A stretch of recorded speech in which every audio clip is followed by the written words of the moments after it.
Estos sonidos del corazón tienen una expresión en nuestro cuerpo, una expresión oculta que la ciencia nos está permitiendo descifrar. Bienvenidos a un viaje que nos permitirá explorar el lenguaje oculto del corazón.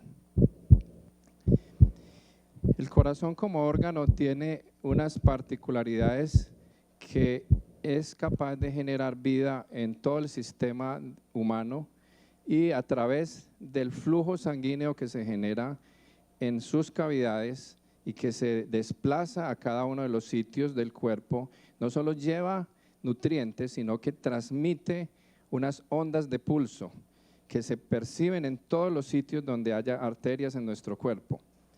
Estas pulsaciones que denominamos ondas de pulso y que es posible palpar cuando hacemos contacto con nuestro cuerpo en algún sitio donde hayan ondas de pulso, son percibidas por sitios como el cerebro, que envía respuestas diciendo que todo está en orden y que se puede seguir bajo ese funcionamiento. Sin embargo, en el pulso radica mucha de la historia de un ser humano. Vamos a revisar alguna de esta historia entendiendo cómo el pulso en su transmisión nos descifra algunos de los lenguajes importantes que caracterizan la esencia de un ser humano. Quisiera empezar mostrándoles cómo se puede empezar a sentir este tipo de análisis en un individuo. Quisiera mostrarles cómo es posible. Empecemos con un pequeño ejercicio de mirar el pulso. Si proyectamos inicialmente, vamos a mostrar para que cada uno de ustedes conmigo no solamente lo haga, sino que les muestre más adelante la importancia que esto tiene desde el punto de vista de entender cuál es el lenguaje que hay en el pulso. Vamos a empezar por mostrar en la pantalla, si se puede con la cámara, cómo se hace la toma del pulso. Se colocan el dedo índice y el dedo medio en este punto y ustedes podrán palpar en esta posición en el antebrazo, aquí en la muñeca, una sensación que es la transmisión de la onda de pulso. Cuando nosotros sentimos pulso allí, hay unas características que esencialmente son la transmisión del corazón. Esto que palpamos no es el flujo sanguíneo, es el pulso sobre la pared de las arterias.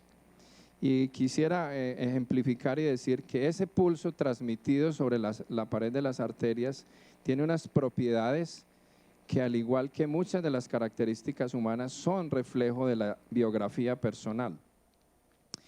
Voy a mostrarles algunas de estas características que son esenciales dentro del pulso.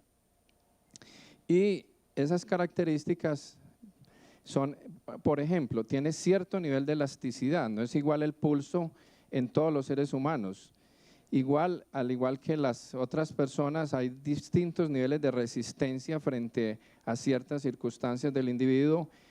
Hay cierto nivel de aceleración en la forma como este pulso se transmite, hay una velocidad que podemos medir e igualmente hay cierto nivel de oposición a la transmisión de ese pulso que podemos percibir desde distintos métodos. Científicamente hablando, hoy es posible hacer esas mediciones.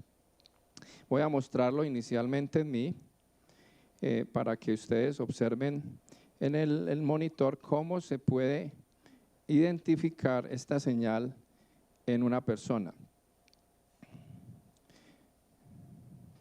Esa es la onda de pulso, ya no solamente tocando el punto donde se palpa el pulso, sino identificando todo el componente de transmisión de la señal. Cada una de esas elevaciones corresponde a la transmisión del pulso sobre la pared arterial. La elevación mayor es lo que llamamos el pico sistólico del pulso arterial. El punto desde donde inicia la elevación es lo que llamamos el punto más bajo o diastólico de la onda de pulso.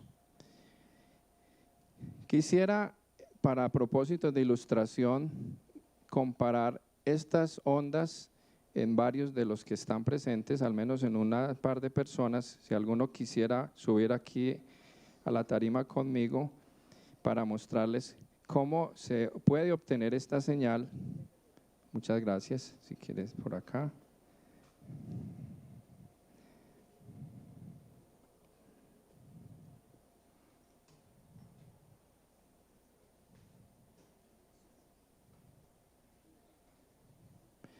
Es posible ver la diferencia, por ejemplo, entre esta onda de pulso que tiene ella y la que obtuve en mí hace un momento, no solo en la amplitud, sino en la base y la amplitud de la base de esta onda de pulso. Las personas por diferencias de sexo tienen características distintas en el pulso. Y si tomamos el pulso en una persona más joven, no quiero decir que usted esté muy mayor, sino, o también en ella que es o más mayor, estamos perfectamente haciéndolo para que vean las diferencias que hay entre unos y otros.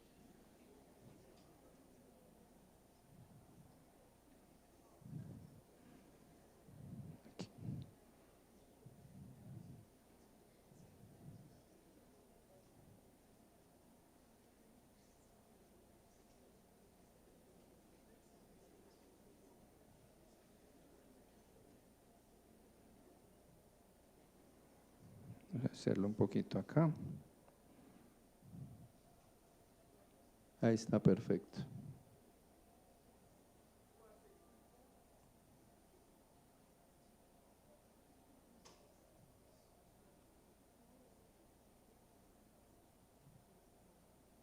Pueden observar que es distinto. Y ahora vamos a hacerlo en él.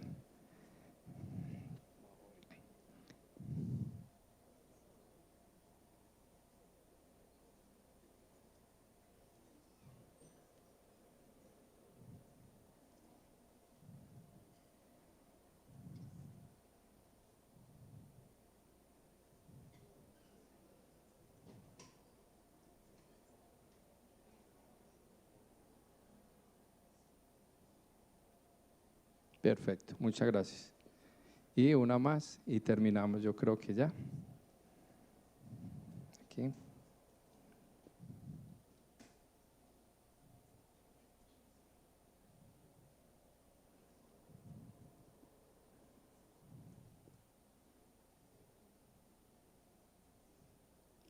Miren qué distinta esta otra onda. No solo la amplitud es menor, sino que el pico es mucho más rápido.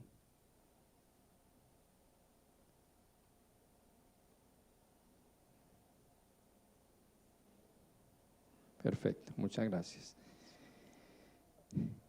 Las características que nos muestra la onda de pulso tienen en su contenido varias cosas que son muy importantes para entender la condición de una persona.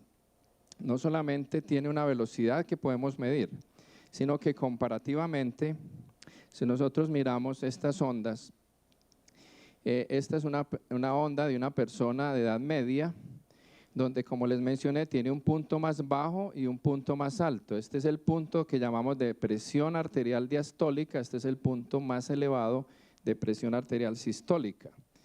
Si comparamos estas dos señales, pueden observar las diferencias y podemos decir solamente por el aspecto que tienen que esta persona tiene una presión más alta sistólica que esta.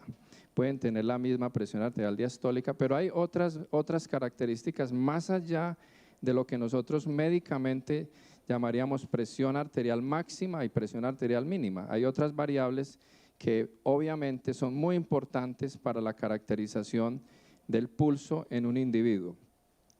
Dicho eso, podemos seguir y mirar cuáles son algunas de las características que son importantes entender cuando estamos hablando del pulso en seres humanos. En general, estas ondas las podemos integrar a través de análisis muy detallados. Esta es una ecuación que muestra distintas cosas que podemos medir en el pulso.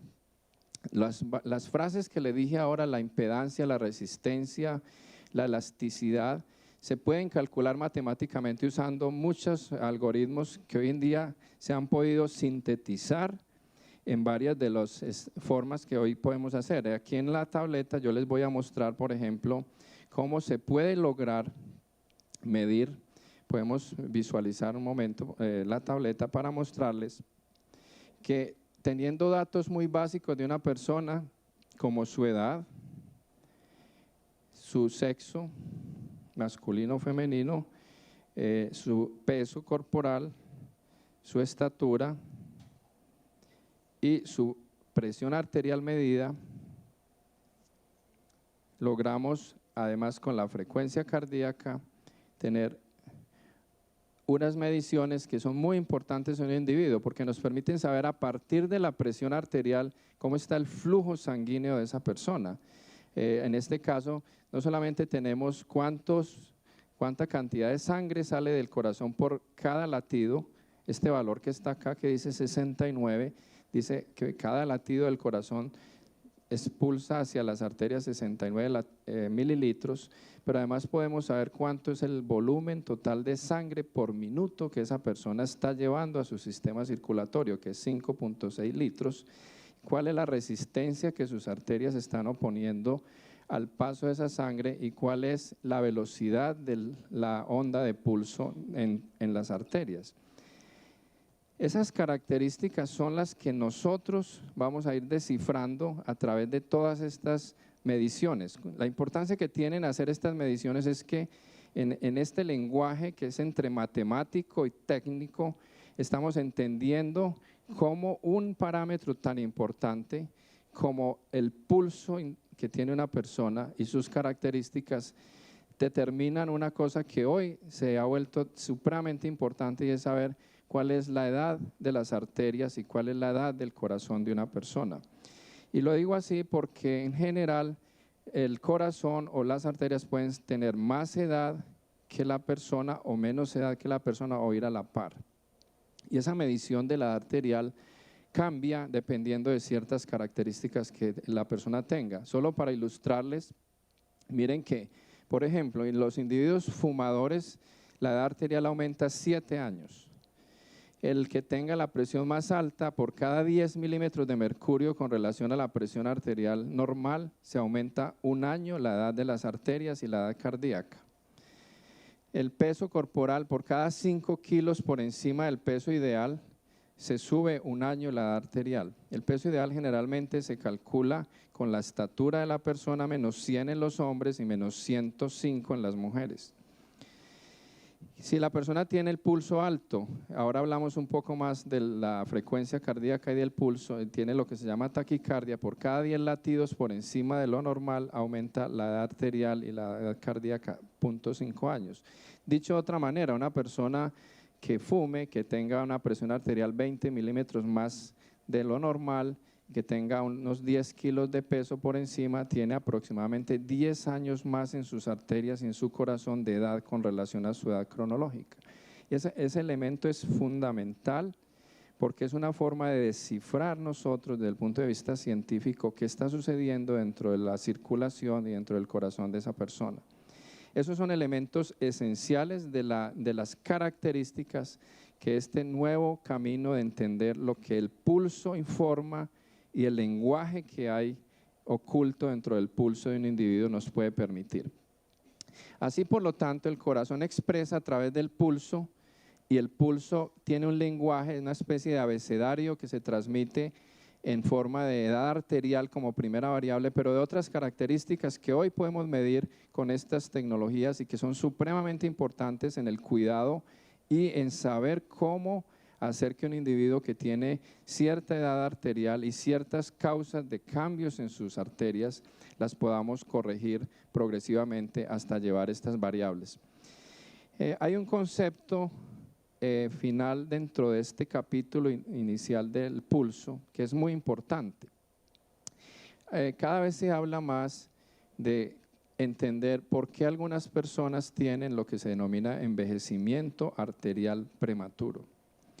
¿Qué quiere decir? Que la edad de sus arterias no solamente es mucho mayor que la edad cronológica, que la persona tiene, sino que hay una serie de cambios en su corazón y en sus arterias que tienen claramente unas implicaciones desde el punto de vista de cuál debe ser el cuidado, pero a veces tienen implicaciones médicas porque terminan generando consecuencias en términos de daño cardíaco y daño arterial que pueden ser serias para una persona. La manera como hoy enfocamos, y cada vez lo haremos más en los años que siguen, es poder hacer estas mediciones en forma temprana y descubrir qué variables y qué aspectos son importantes en esa persona en particular para cuidar. Pero de todo eso, lo que hoy quizás más importante es poder saber cuál es la velocidad de la onda de pulso y cuáles son las variables que desde la velocidad de la onda de pulso podemos identificar para caracterizar a ese individuo. Mucha de la historia de vida de una persona, las condiciones bajo las cuales ha vivido, las condiciones socioeconómicas, el nivel de educación, la historia de su grupo familiar, se encuentran presentes en estas características. Para muchos parecería supremamente asombroso pensar que la historia y la biografía personal cambian las características de mi pulso. Sin embargo, eso es supremamente claro hoy y lo entendemos así y lo hemos empezado a estudiar. Ese es un primer elemento, el pulso arterial como una de las variables fundamentales, pero hay otro elemento y es la frecuencia cardíaca. Ahora que hicimos el ejercicio de palpar el pulso, se dieron cuenta que no solamente hay una señal que se percibe como el pulso, pero también esa señal es con cierta velocidad más rápida o más lenta. Es decir, el pulso o la frecuencia cardíaca puede estar en un momento determinado más rápido de lo normal, entendiendo que lo normal es que las pulsaciones sean entre 60 y 90 latidos por minuto. Puede que existan en algunas personas valores por encima de los 90 o por debajo de los 60. Si es menos de 60 decimos que ese pulso es lento, si es más de 90 decimos que ese pulso es rápido. Pero vamos a entender un poco más lo que implica la frecuencia cardíaca para un ser humano.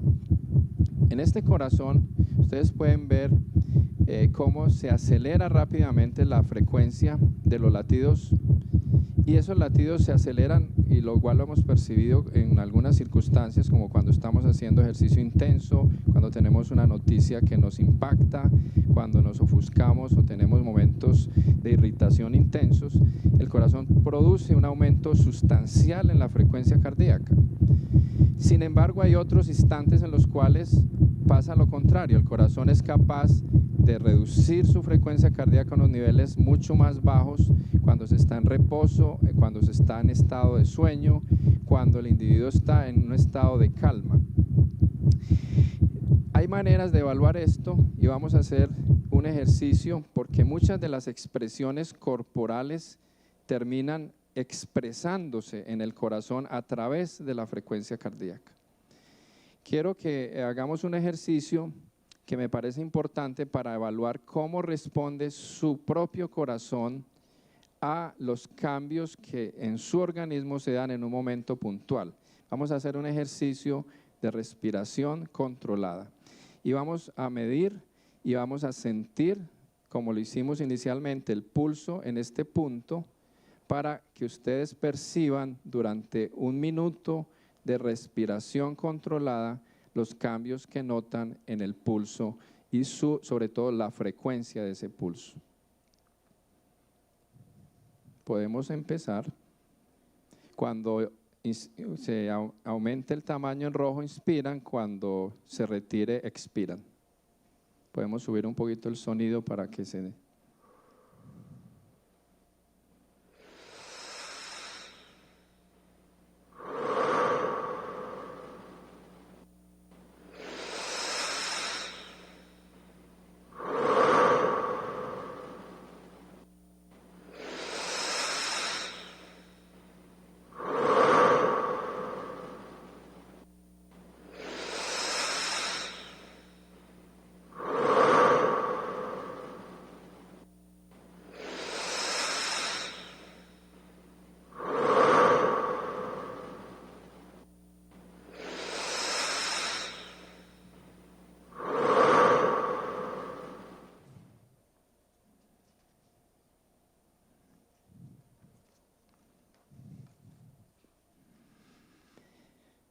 pudieron notar cómo cambia el pulso a medida que hacen este ejercicio de respiración controlada.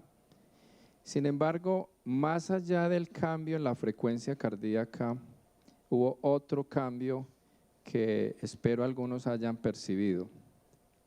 Y es que durante la respiración controlada cambia el pulso, pero cambia la sensación corporal por una sensación de tranquilidad o calma.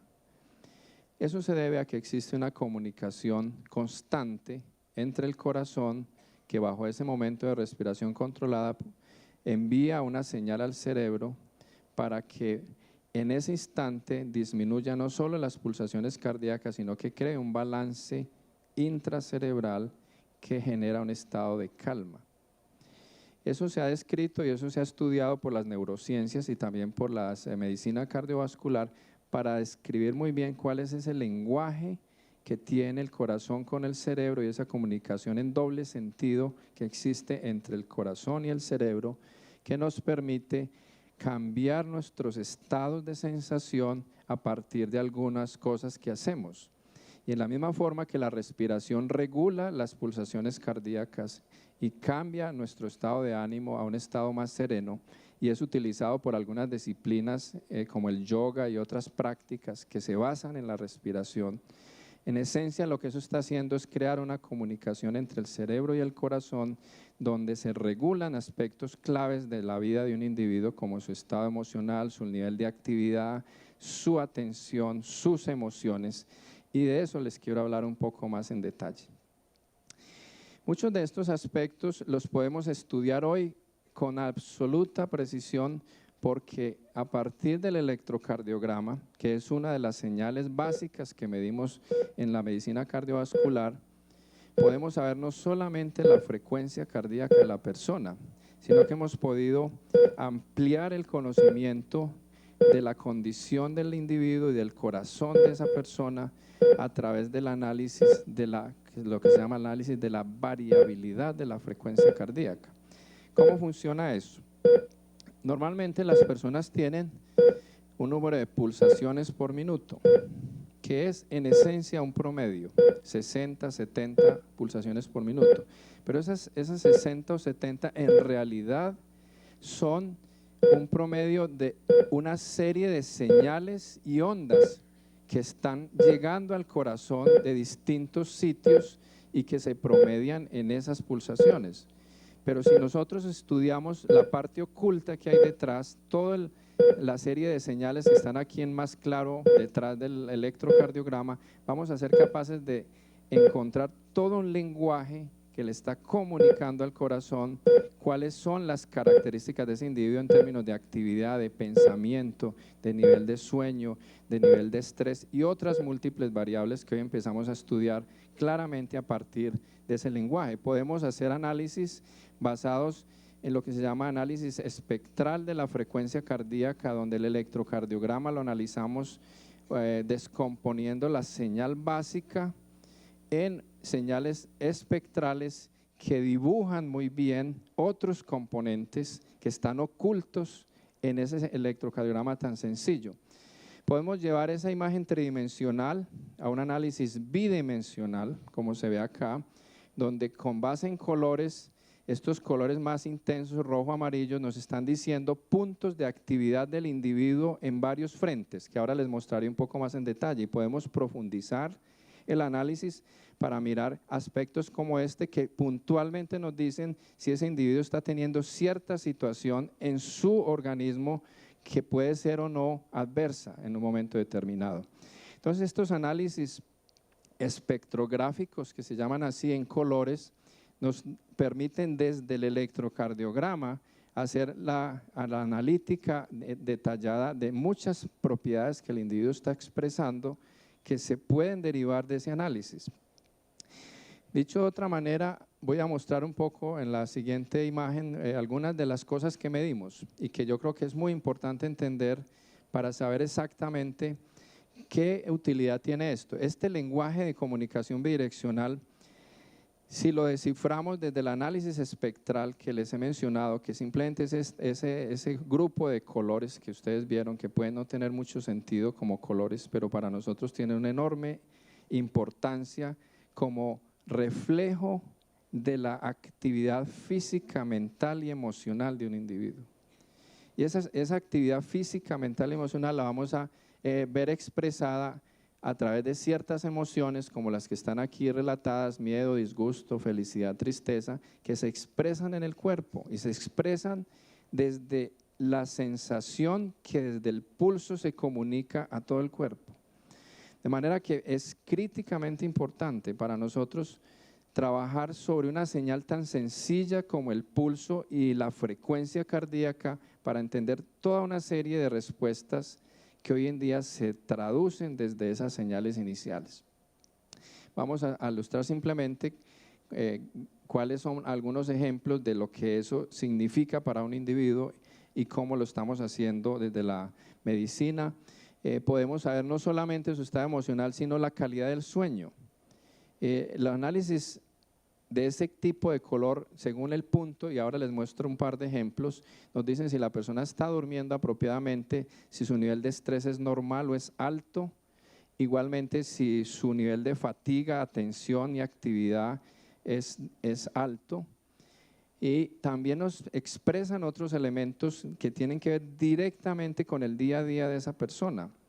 Y parecería supremamente directo decir que el electrocardiograma solo tiene un propósito como diagnóstico médico, pero lo hemos podido sacar del área de diagnóstico médico para decir, nos permite ver cómo es la condición de un individuo en su condición física, mental y emocional. Hay un aspecto que normalmente me gusta hablar en este tipo de discusión sobre cómo el individuo se muestra en su mundo. Hay una mitad que tiene que ver con ciertas emociones que son difíciles de cuantificar. Para nosotros sería importante poder decir, por ejemplo, cuál es el porcentaje de tristeza que una persona tiene, cuál es el nivel de alegría, 10, 20, 30, 60%, y cuál es el balance emocional que muestra, porque hay una parte de nosotros que todo el tiempo está transmitiendo estas emociones en cierta proporción. Y las mediciones de las cuales estoy hablando nos están permitiendo llegar a entender supremamente bien a un ser humano para saber con más seguridad cuál es el motivo que hay detrás de sus aspectos más vitales, de sus comportamientos más fundamentales, de sus tomas de decisiones más críticas. Y tienen que ver con lo que se llama la otra mitad, la expresión de cada una de estas 5 manifestaciones emocionales que son muy propias de cada individuo. Quiero mostrar un par de ejemplos donde están graficados estos análisis. Esto es un par de análisis de lo que nosotros hoy en día hacemos, que muestran a una persona a lo largo de las 24 horas, esta es empezando al mediodía, 12 del día, aquí son las 10 de la noche, este es el tiempo de sueño. Y ustedes ven cómo hay una serie de aspectos claramente entre rojo y amarillo que indican que aquí tiene mucha actividad física, movimiento, mental y emocional. Todos estos puntos, obviamente no me puedo detener en detallárselos, pero están mostrando en este espectrograma bidimensional que a lo largo del día esta persona tiene un nivel de actividad importante en esos 3 componentes, y una vez llega a su hora de sueño, tiene ciclos de sueño muy bien representados con lo que se llama sueño profundo, donde no hay actividad física ni mental, no se está moviendo en la cama, como pueden ver en este espacio donde es prácticamente azul todo, pero aquí hay movimientos, y tiene esta banda que nosotros identificamos siempre cuando se está durmiendo bien. Si lo contrastamos con este otro ejemplo, porque aquí hay una cosa importante que son estas líneas azules que les estoy aquí señalando, que es lo que se llama líneas de sueño reparador.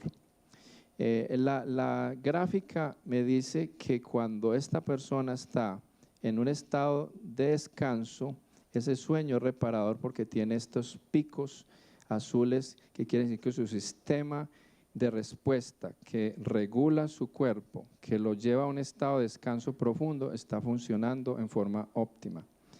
Si lo comparo con esta persona donde tiene mucho más nivel de actividad en el día, por ejemplo, aquí tuvo unos tiempos de actividad física altos. Y si lo llevo al espacio de sueño, aquí son las 23 horas, 11 de la noche hasta las 5 de la mañana, 5 o 6 que se levantó, aquí sé que se levantó porque el nivel de actividad aumentó. Fíjense que el sueño es distinto y no tiene sueño reparador.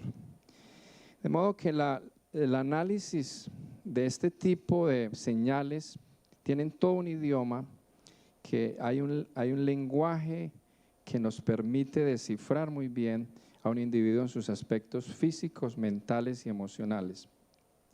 Y esta es la nueva ciencia a la que nos vamos a ver abocados, donde podremos día a día hacer seguimiento de una persona y entender sus momentos y sus situaciones, cómo se dan y desde qué punto se dan.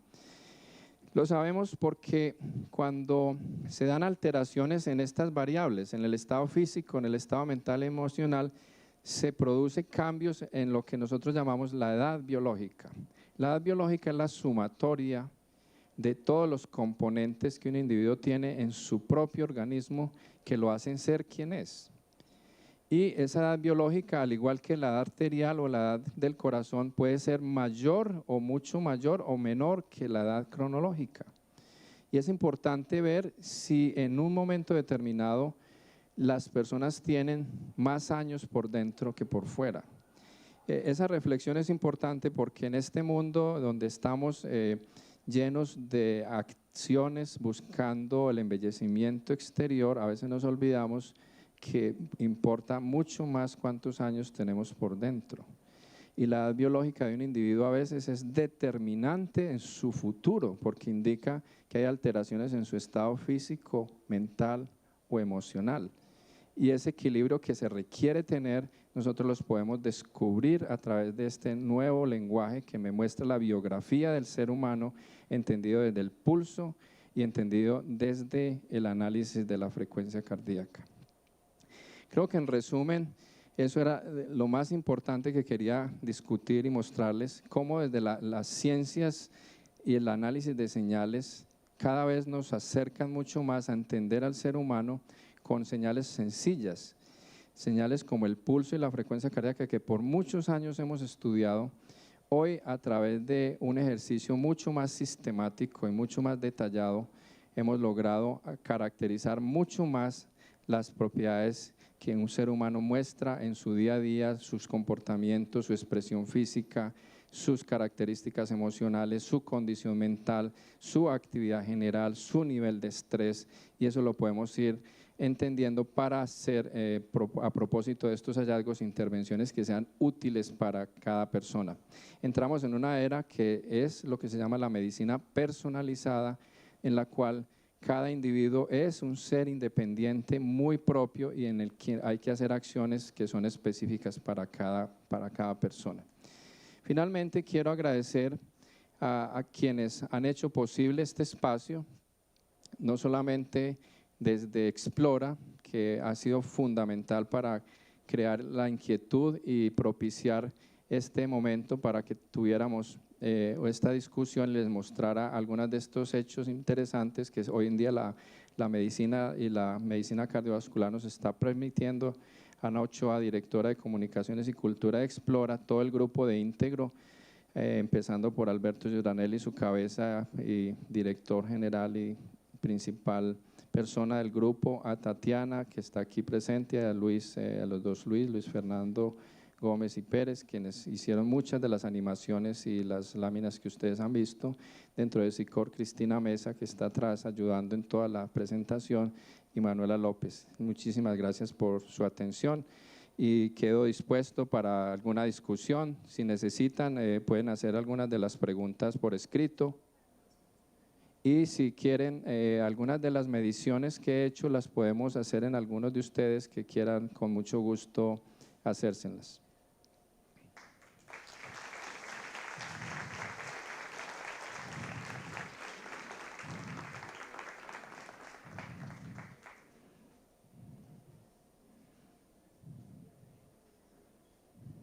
Preguntas. ¿Habrá un micrófono para acá, por favor?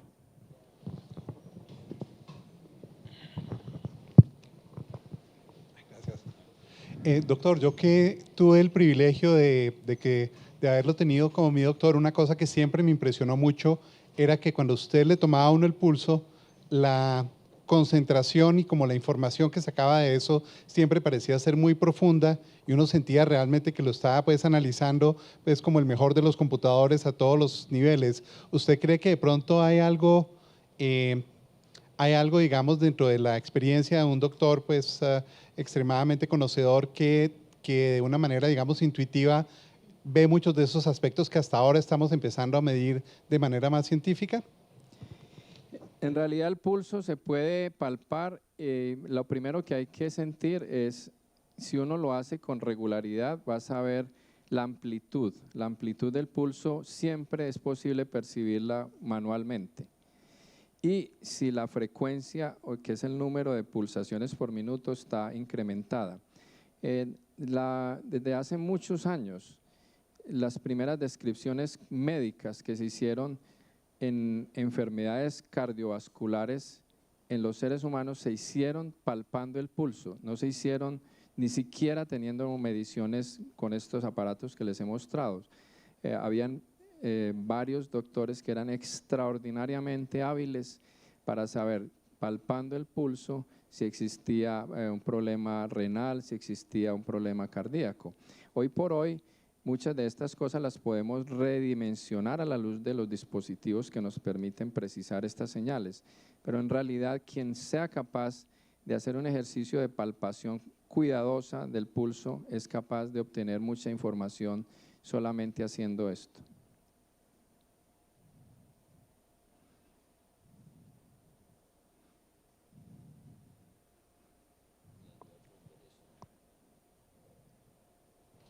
Aló. Ahí.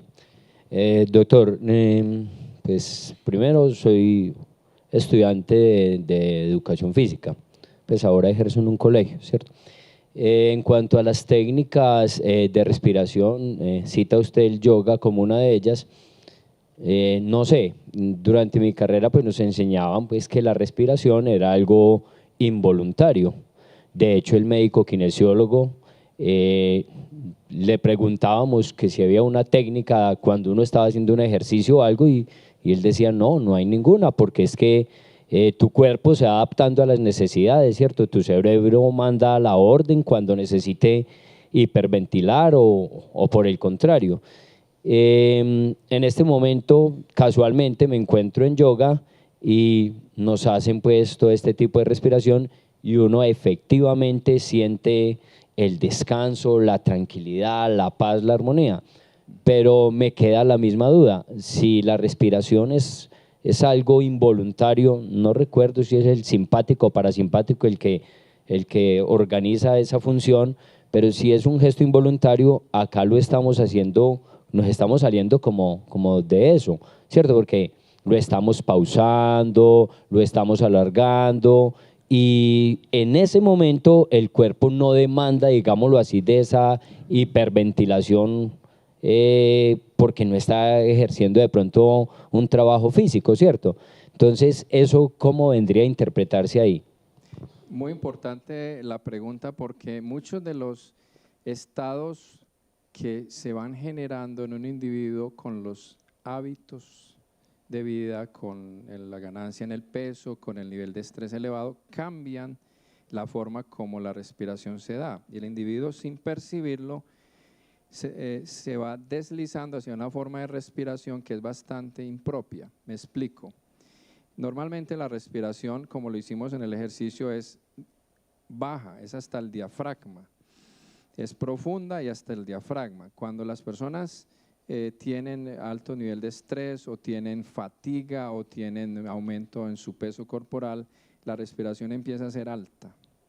Y es una respiración corta que generalmente tiene poca capacidad de expansión pulmonar y de oxigenación completa. Y eso ocurre de una manera involuntaria. Yo no me doy cuenta que me estoy deslizando hacia ese patrón respiratorio. Y finalmente eso tiene unos efectos que son manifiestos, por ejemplo, incrementa la frecuencia cardíaca. Quien así respira tiene frecuencias cardíacas más elevadas y está en general desacondicionado cardiovascularmente.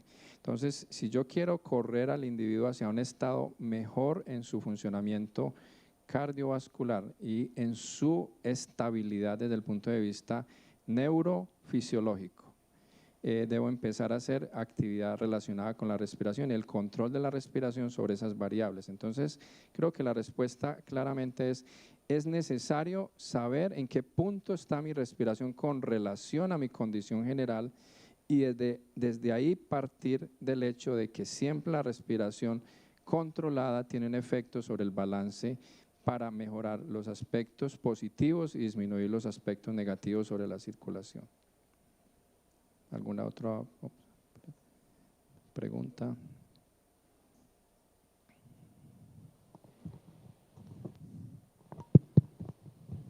Buenas tardes, doctor. Vi que a través de su presentación tenía una tableta y ahí estaban metiendo unos datos. Uno puede, no sé, como tener algún tipo de control a través de eso, descargar una app o algo así. Cada día es más frecuente que todos estos detalles de alto nivel científico en los cálculos matemáticos que tienen detrás se puedan ir haciendo con aplicaciones. Y algunas de las aplicaciones que van a venir nos van a permitir hacer seguimiento día a día de cómo estamos evolucionando en nuestros parámetros. Por ejemplo, nosotros usando la presión arterial como único dato, presión arterial ya sea medida con un brazalete o con alguna forma por la onda de pulso que les mostré, podemos hacer cálculos de cuál es el funcionamiento cardíaco, cuál es la velocidad del flujo de la sangre dentro del sistema y cuál es el nivel de resistencia que las arterias están ofreciendo al flujo sanguíneo. Muchas de estas aplicaciones van a empezar a ser fácilmente disponibles y me van a permitir entenderme día a día en mis parámetros. Muchas están empezando a estar disponibles. Algunas de las que nosotros directamente hemos desarrollado están, digamos, en fase de verificación algunas de estas mediciones, pero van a ser ampliamente útiles y utilizadas en el seguimiento de las personas.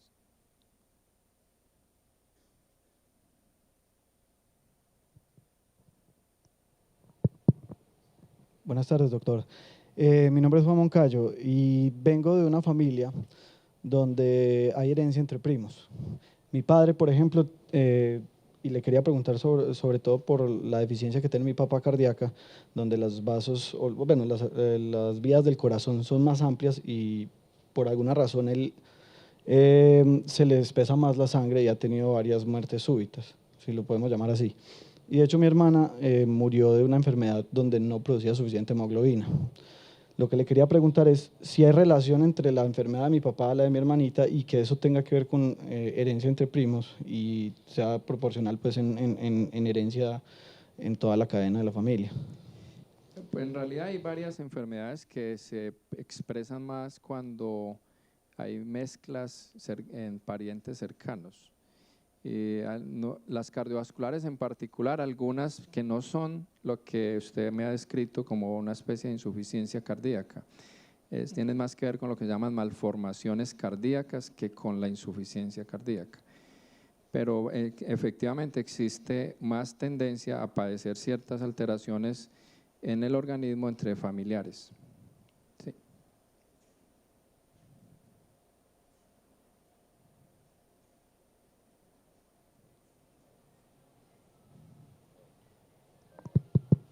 Sí, buenas noches. Para felicitarlo y darle gracias por este conversatorio tan interesante. Soy Ligia Olaya, soy abogada, no tengo conocimientos médicos, pero actualmente medito. Me ejerzo la meditación como un sistema de vida. Quisiera preguntarle algo que me ha parecido siempre como importante de lo que nos dicen en la meditación. Dicen que el corazón tiene unas neuronas que normalmente no las utilizamos en nuestra vida cotidiana, pero que cuando meditamos se activan estas neuronas. ¿De verdad puede ser cierto? Gracias. Hay un montón de descripciones del corazón como un órgano que tiene su propio sistema nervioso y que independientemente de lo que el cerebro comunique al corazón es capaz de ejecutar acciones propias.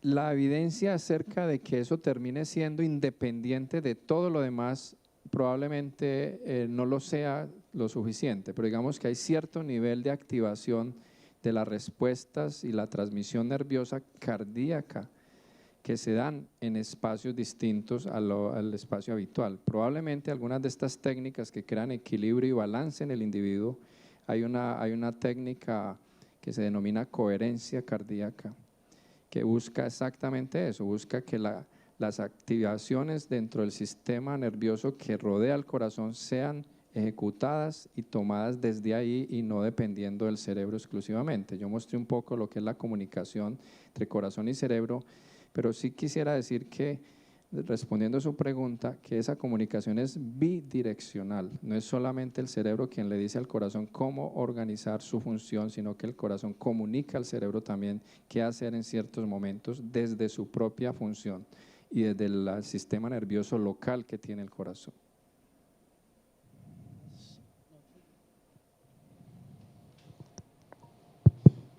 Buenas noches. Mencionaste algo de que los endotelios envejecen por la edad, por condiciones condiciones de fumadores, de hipertensión arterial y demás. La pregunta mía es, ¿se puede rejuvenecer el endotelio o simplemente estancar el envejecimiento del mismo? Supremamente importante esa pregunta. Hablamos que una forma de saber en qué punto una persona va en su evolución es la medición de la edad arterial, que me dice de alguna manera cuáles han sido los efectos de su estilo de vida. No solamente su herencia, sino su forma como vivió, su nivel de educación, el nivel de ingreso, su estructura familiar. Todo eso se resume en aspectos tan fundamentales como la edad arterial. Hoy por hoy lo que hemos visto es que se puede intervenir y reducir la edad arterial si está alta. Algunas de las acciones que son muy propias de cada quien, porque en algunos individuos lo que tiene alta la edad arterial es que la frecuencia cardíaca se incrementó, o lo que la tiene elevada es que su peso corporal es muy, muy alto. Todo eso es reversible. Mucha parte de esos efectos que podemos tempranamente descubrir a través de la edad arterial o de la edad biológica tienen regresión hacia un valor mucho más normal o incluso a ponerlo por debajo de la edad de la persona. Hay una serie de estrategias que sin duda se pueden llevar a cabo, pero creo que la pregunta es muy importante porque cuando este parámetro está alterado, no quiere decir que esté indefinidamente y ya es irreversible. Se puede corregir claramente muchos de estos aspectos. Buenas tardes. Buenas tardes. Primero que todo, agradecerle pues la presentación, al Parque Explora también y a la respuesta que me dé. La mía correspondía precisamente a esa, si era reversible esos parámetros, pero también tengo otra. Pues ya esto es curiosidad, porque si esto pues es una cosa nueva, si es depende de investigaciones que ustedes hicieron y en qué parte puede ir uno a hacerse esos chequeos, esos exámenes, si depende de un médico general y después de un cardiólogo o bueno, o cómo hace. Muchas gracias. Muy importante decirle que estamos hablando en una fase donde es cambios tempranos, que todavía no estamos hablando del individuo que ya tiene un infarto, que ya tuvo una complicación cardiovascular. Aquí estamos hablando de un idioma que es para todos, porque una persona de 30 años puede tener una edad arterial de 40 años y todavía no ha tenido un infarto, porque está relativamente joven en ambos puntos.